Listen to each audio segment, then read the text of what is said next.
I just wanted to get on here and give some updates on what's going on. It is the day before my surgery, and I figured today would be a good day to talk about why I am sharing my story. So the first time I was diagnosed with thyroid cancer, it was 4 days after my 24th birthday.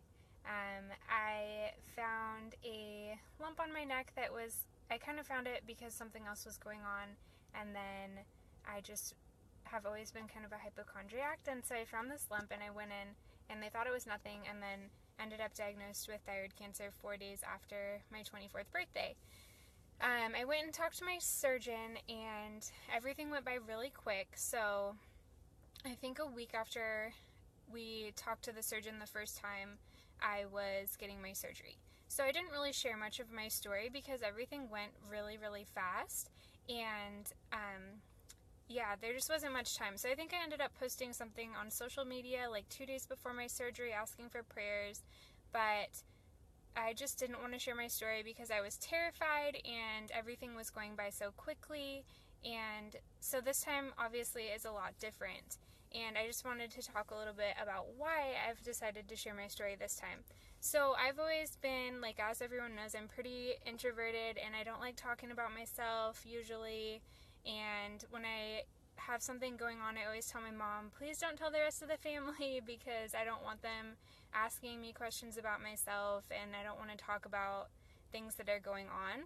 But I have changed a lot over the past year, and I am just more comfortable sharing my story now with people, and I don't tell my mom not to tell people about stuff that's going on because I just have totally changed. And I think that social media and Facebook, we're seeing a lot of people's highlights on there. Like, you're not going to post if you're having a bad day or if you tripped and fell or if you can't pay your bill or crashed your car.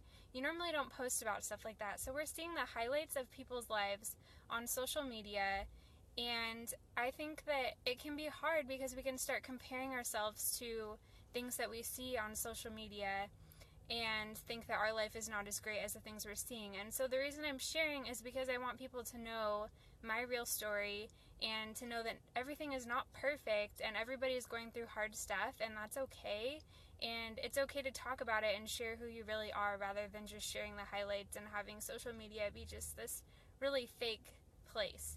So that's basically a huge reason why I've decided to share my story, and just because I've changed and I don't mind talking about myself now and talking about my story, and I'm still definitely an introvert, but I don't mind going into a big group of people and sharing about myself and meeting new friends, and so that's why I've decided to share my story. And a bunch of people that I don't even know have added me on Facebook, and they have told me about what they're going through, and they have just thanked me for sharing my story and say that it inspires them to be more open and honest about what's going on in their life, which I think is really great, and that just inspires me to keep going. So I hope you guys don't mind me sharing my story.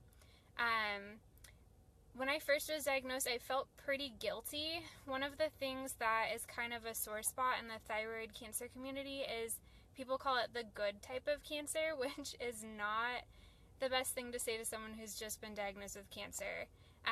It does have a really high cure rate, and surgeons and doctors are kind of notorious for telling patients diagnosed with thyroid cancer that, like, oh, you have the good cancer, so it's okay. But as you can see, it's not always as easy as they make it sound, because with a lot of patients, they just need one surgery and then they're done. And for me, I've had one surgery right here to take out my thyroid. I've had radioactive iodine, which I had to be completely isolated for a week by myself. It's an internal form of radiation. And now I have a second surgery. So it's not always the good type of cancer, although I am very thankful that it does have a high cure rate, and I'm pretty confident going into this surgery. So I felt pretty guilty about sharing my story because I know a lot of people that have cancer. Obviously, I work as a pediatric cancer care nurse, and I see what my patients have to go through, and I see what my friends' family members have to go through, or even some of my friends that have cancer. And I felt guilty about sharing my story because everyone said it was a good cancer, and I was just thinking, like, oh, well, maybe they have to go through a lot more than I have to go through, and so I don't want to have everything be focused on me, because my cancer is just easy to get through. But I'm not really feeling like that anymore, and I think that there is value in sharing what I'm going through, and so that's what I'm gonna do. So as far as updates on how I'm feeling, I still am not afraid, and I'm really proud of myself for keeping this long without being afraid, because like I've shared with you last time, I was terrified, and I am a pretty anxious person at baseline, and I tend to worry a lot and kind of think of the worst case scenario, and that's something that I've been really working on not doing. And so I've had a couple of times the last couple of days where I have had anxious moments, and it's mainly centered around not knowing how long my recovery is going to be and not knowing what side effects I'll have. But just a couple periods of anxiety. So that's such a huge improvement. I've really tried to work on my anxiety, and I feel like over the last year I have grown so much, and my anxiety and worries have lessened a lot. So the fact that I'm not feeling afraid and I'm still feeling confident, I'm not very anxious, I know that I'm going to do great with the surgery tomorrow. That just makes me really happy. That it's a huge improvement for me if you haven't known me for that long. And then as far as the cold goes, so last night and this morning I was feeling like crap. My throat was hurting a lot more. I had to call out from work again. Pretty terrified that I was going to get Andrew's horrible cold that he has going on. But thank you guys for sharing all of your tips for getting over a cold. I am feeling a lot better right now. So I'm still continuing to just lay low today and drink a bunch of tea and vitamin C and all that, and hope that it doesn't get any worse. So yeah, surgery is tomorrow, and I'm still feeling pretty good. Just to wrap this all up, and thank you guys for watching my videos and allowing me to share my story. I hope that it inspires you to be more open and honest on your social media, and I hope that you guys all have a great day today. I will keep you updated, and surgery will be tomorrow afternoon. Alright guys, bye!